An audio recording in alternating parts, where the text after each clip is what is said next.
Hello everyone. My name is Yeonmi Park and it's a real privilege to speak to you.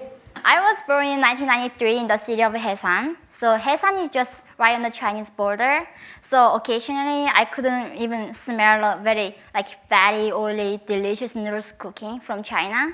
And sometimes when I was later, some kids was asking me, "Are you hungry there?" And they just shout across the river, and I say, "Oh, shut up, you're fat Chinese." Sorry, no offense, just I like them. My family was a really happy one. Most of men working in police and doctors and as soldiers, and their wives often came from political families. So belonging to Joseon Rodongdang or Workers' Party of North Korea is a huge privilege. But most of North Koreans are not so lucky. And North Korea, there is a Sangbun caste system.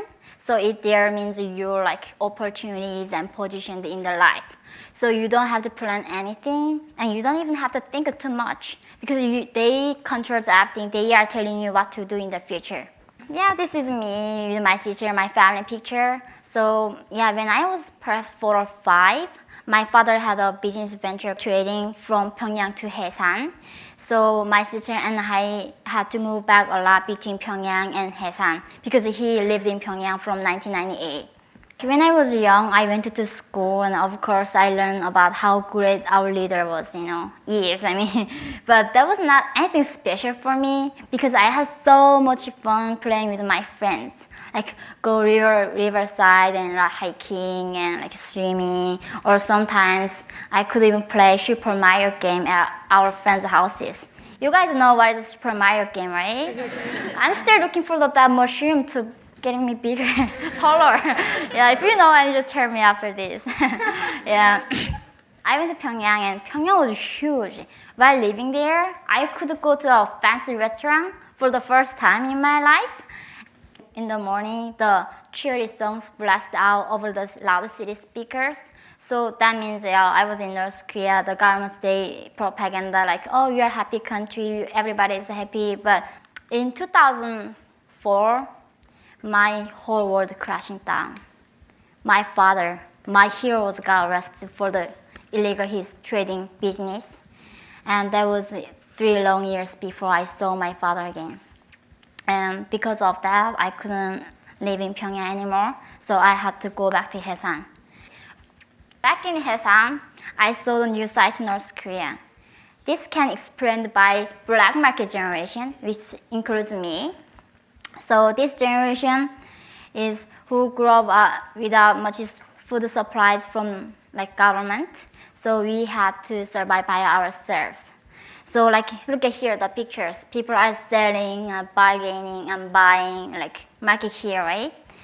I think this symbolizes the new freer spirit of my generation. So I think it's the real hope for the North Korean freedom in several key reasons. Firstly, our relationship with the Kim dynasty is hugely different because I never experienced any good life under their regime. Kim Il-sung was passed away in 2004, and I was born in 1993, so I don't have any memory of him. Not some in North Korea, still some people they have a really good memory of Kim Il-sung time because during his time, not many people were starved or dying for food. So they still think Kim Il-sung is a good leader, but our case and my case, I don't care who is that guy, He was died after I was born 1 year later, so therefore we have a really less loyalty for the regime, and then we never really sincerely worshipped him. And secondly, you had more wide access to the outside media. So here, Titanic, Cinderella, Snow White, there were 007, all the Hollywood and the Disney movies. Here's California. Where's Hollywood, by the way? I'm so excited now. So I saw all these movies, and then I even saw WWF, wrestling. Is there anybody seeing that here? Put your hands up here. Oh, okay, good. I saw that when I was just 5. It was so violent, and I thought just most Americans have that big muscle here, But you guys are not. So Yeah, so that was me. When I was in North Korea, I wanted to be a like princess, waiting for the like prince riding a white horse. That was my dream too. Watching this like foreign medias, that was a huge joy to see such different world. It was so fascinating to see the people, how can they express themselves individually, how people can have their own unique style.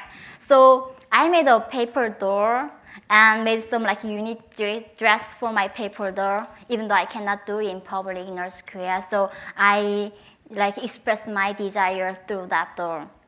And while watching all these movies with my friends, and they told me that they want to live in the society like that, like South Korea, where they can express their like desire and they can be free. In North Korea, they don't have any freedom to sing, listen to, wear, even dance.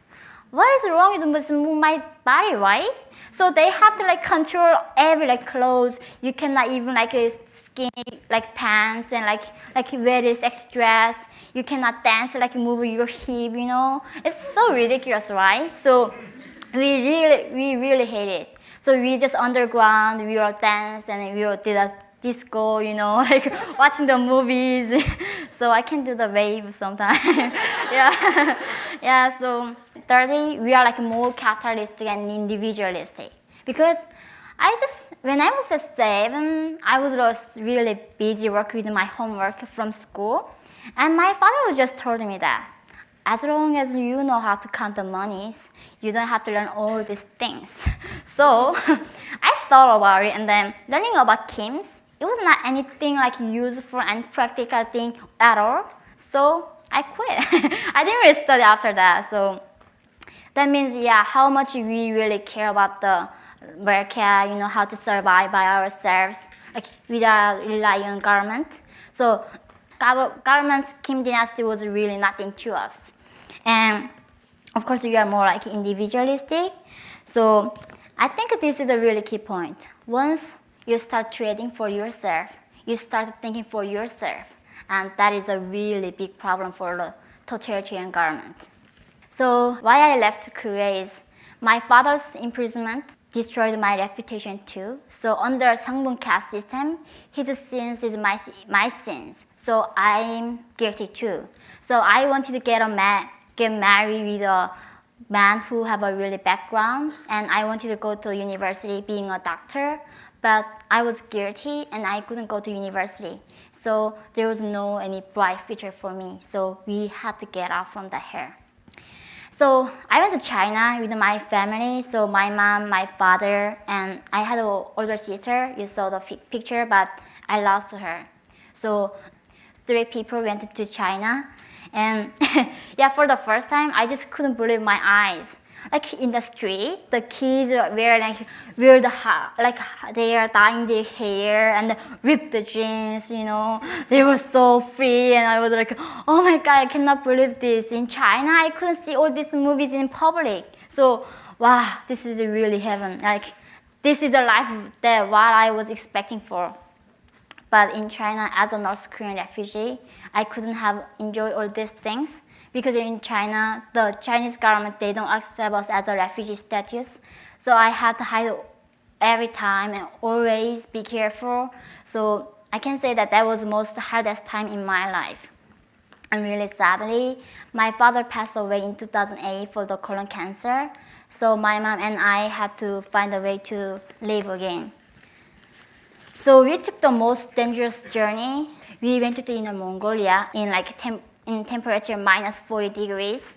It was really cold, and included 3-year-old boy. So we made him to sleep, not make any noise. So we gave him some medicine to sleep, and we just walked. So I crossed the 16-wire fence in that temperature, and so I brought one campus, but it was not useful at all. So I just literally followed the poster from Big Dipper. Just follow the star. And then I made it. Yeah, luckily I really made it. So I got into South Korea, and when I was just finally emerged from the system, I was a free woman. But I also faced a challenge defending for myself in South Korea society. And sometimes I had a struggle with my identity. So who am I? Am I North Korean or South Korean? Is there any country that I can proudly call I'm from? But later, it doesn't matter at all. I'm just being me, be myself. That is the most important thing. So I'm Yeonmi. And yeah, nowadays, I'm fighting for my dream, reconciling North and South into one Korean people. So I'm going to TV shows and interviews, telling my story. I'm really trying to show the people true heart of North Korea, not the Kim's propaganda or the how crazy they are, but just people, my people, our people. So my speech title is "Nothing is forever." I believe that nothing in this world can last forever, not even North Korean regime. They might not look unchanged, but the people are changing from the bottom. So I can say that a big change in North Korea is that the people no longer believe Kims as gods anymore. They know clearly that why they are poor, because outside the media and information is setting them free from the brainwashing and dictatorship. So they want to be free. They want to escape. They want to live their lives as they wish. But they don't have enough power yet by themselves. But we all have that power to support and help North Korean people. So every day in China and elsewhere, thousands of refugees facing daily terror of deportation. So please support organizations like Link, who's helping North Koreans and rescue them from China. So when I was crossing the Gobi Desert, scared of dying, I thought nobody cared. But you have listened to my story. You have cared. Thank you.